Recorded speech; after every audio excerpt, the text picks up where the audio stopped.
l'équation différentielle étant donnée par x dérivé carré de x plus k sur m fois x là, on dit que c'est une équation différentielle là. Ça c'est l'équation différentielle du mouvement. Donc cette équation différentielle là, on peut noter d'abord qu'elle est sous la forme. Elle est sous la forme. Elle est sous la forme. Donc la forme mathématique que nous allons prendre là, c'est la forme, on peut garder xd point, sous la forme xd point plus oméga 0 carré fois x égale à 0. Donc, en essayant de comparer cette équation à ce que nous avons écrit ici, là, et il convient de retenir que c'est le oméga 0 carré là qui est égal à k sur m. Donc, en comparant les deux, on constate que oméga 0 carré égale à k divisé par m. Donc, avec oméga 0 carré égale à k sur m. Donc, cela nous permet naturellement de dire que oméga alors, 0 sera alors égal à racine de k sur m. Donc, le oméga, c'est ce coefficient-là qui désigne oméga carré. Donc, nous allons poursuivre pour trouver les solutions de cette équation différentielle-là qui constitue ce qu'on appelle l'équation horaire du mouvement. Donc, équation horaire du mouvement. Équation horaire. Donc, l'équation horaire d'un tel mouvement, donc si vous référez à vos notions de mathématiques sur les équations différentielles, là, vues en classe terminale, l'équation horaire pour un tel mouvement s'écrit x est égal à x maximal fois cosinus oméga 0t plus phi. Voilà, on peut l'écrire aussi que c'est égal à x maximal fois sinus oméga 0t plus phi. Donc, l'une ou l'autre des formes, voilà, nous avons les mêmes x, les mêmes oméga, mais en fonction que nous ayons pris cosinus ou sinus là, les phi vont différer en fonction des types d'équations horaires considérées. Et c'est à l'apprenant à l'élève là pour la détermination complète de l'équation horaire de retrouver quelle est la valeur de x maximal, qu'on appelle amplitude, quelle est la valeur de oméga 0, qu'on appelle la pulsation, et quelle est la valeur de phi, qu'on appelle la phase. Donc, xm, on avait dit que c'est l'amplitude, xm c'est l'amplitude du mouvement.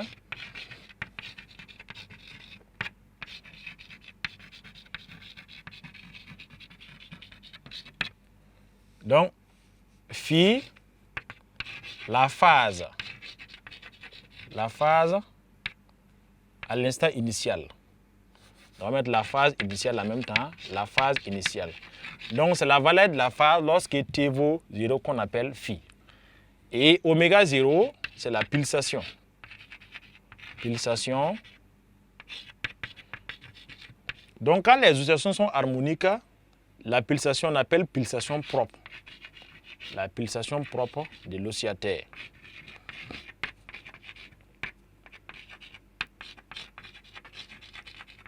Donc, oméga 0 est défini par la formule racine de k sur m. Mais pour déterminer le xm et phi là, nous utilisons les conditions initiales. Donc, on va noter que xm et phi sont déterminés en utilisant les conditions initiales. Nous verrons dans les exercices d'application comment les déterminer en utilisant les conditions initiales. Les conditions initiales.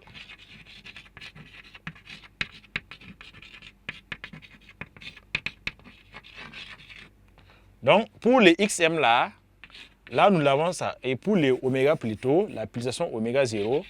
Donc là, si vous avez la raideur k et la masse m, il faut juste faire racine de k sur m pour avoir la pulsation oméga 0. Et oméga 0 s'exprime en radians par seconde. Donc, oméga 0 s'exprime en rad par seconde. Donc, radian par seconde, qu'on écrit rad par seconde. Nous savons que depuis le premier chapitre de mécanique, que la période propre T0 est définie par dpi sur oméga 0. Donc T0 est défini par dpi sur oméga. On a vu ça dans le cas des mouvements circulaires uniformes au tout premier chapitre. Donc ça s'appelle la période propre. Donc période propre de l'oscillateur.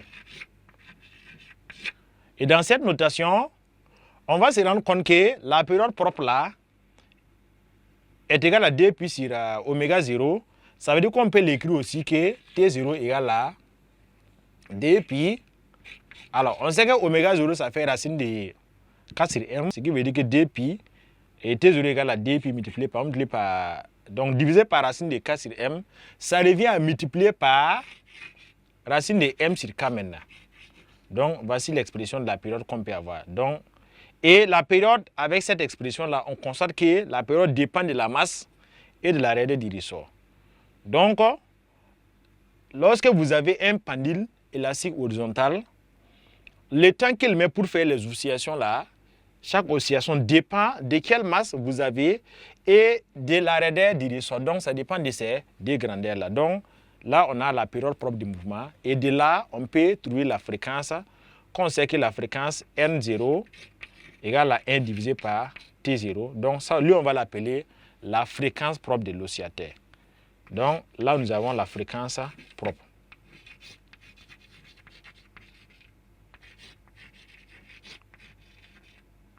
Donc, dans cette phase de description, étude, on a décrit comment le solide va effectuer des oscillations autour de la position d'équilibre en faisant des va-et-vient. Voilà, donc il va effectuer des va-et-vient. Donc, on dit que le solide effectue des oscillations. Et habituellement, ces oscillations, si les frottements sont négligeables, les oscillations se font entre des amplitudes données, entre x maximal et moins x maximal, entre moins 5 et plus 5 par exemple, moins 4 et plus 4. Donc on dit que les oscillations sont dites harmoniques. Et dans de tels cas, l'étude du mouvement nous a permis d'établir l'équation différentielle en appliquant la relation fondamentale de la dynamique. Donc nous avons retrouvé x à 2 points plus k sur m fois x égale à 0. Et c'est ça l'équation différentielle du mouvement. Donc pour avoir les solutions de cette équation différentielle, qui est l'équation horaire du mouvement, alors, on sait en mathématiques que cette fonction-là, cette forme d'équation différentielle, ces solutions peuvent se présenter sous l'une ou l'autre des deux formes. Donc, avec l'une ou l'autre des deux formes, et pour avoir les xm et puis les phi, l'amplitude et puis la phase phi, on va utiliser les conditions initiales données par l'énoncé. Mais les oméga 0, on disait bien que ça fait la pulsation propre qui vaut racine de k sur m. Et connaissant oméga 0, on peut retrouver la période propre T0 ainsi que la fréquence propre N0. Alors, après la description des mouvements de l'oscillateur et ainsi que l'étude de l'équation horaire, ainsi que l'équation différentielle, nous allons poursuivre maintenant pour voir comment est l'énergie mécanique de l'oscillateur. Donc, en petit d, énergie mécanique. Énergie mécanique. Énergie mécanique d'un pendule élastique horizontal.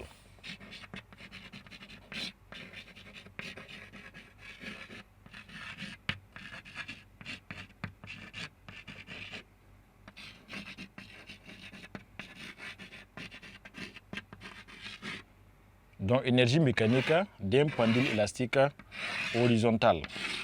Donc, dans ces paragraphes aussi, nous verrons comment décrire l'énergie et quelles sont les transformations que nous avons lorsqu'un pendule élastique est en oscillation.